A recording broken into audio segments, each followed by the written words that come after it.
আজকের পিকনিক সবাই এই যে খেতে বসছে। আমাদের খাওয়া দাওয়া এখন শুরু হয়ে গেছে। এই যে কলা পাতায় খাচ্ছে, সবার খুব খাওয়ার শখ ছিল কলা পাতায় করে খাবে। এই যে সবাই কলা পাতায় করে খাচ্ছে বসছে। তারপরে এই যে এখানে আমাদের মণিদীপা আর দুলালি, এখানে দুলালি আর মণিদীপাই কলা পাতা নিয়ে আসছে। বড় বড় পাতাগুলো বাছে নিয়েছে, মণিদীপা বড় পাতাটা বাছে নিয়েছে। ও সব থেকে এটা বেশি বড়, নেহারটা ওরা। আচ্ছা বলো কী দিয়ে খাচ্ছ, কে বলবে? মণিদীপা বলো কী দিয়ে খাচ্ছ? আচ্ছা দুলালি বলবে কী দিয়ে খাচ্ছে। এই যে পাপড় পাঁপড়,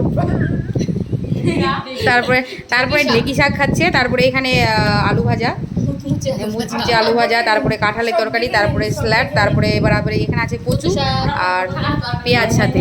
এই যে সবাই খাচ্ছে আজকের এগুলো রেসিপি। এখনও চিকেনটা বাকি আছে, চিকেনটা দেওয়া হয়নি, এই যে দিব এখন। তো সবাই কেমন খাচ্ছ সবাই বলো, ভালো করে মুখগুলো তুলে বলো একটু। সবাই ভালো খাচ্ছে এই যে। আচ্ছা চলো এবার সবাইকে চিকেনটা দিয়ে দিই একটু।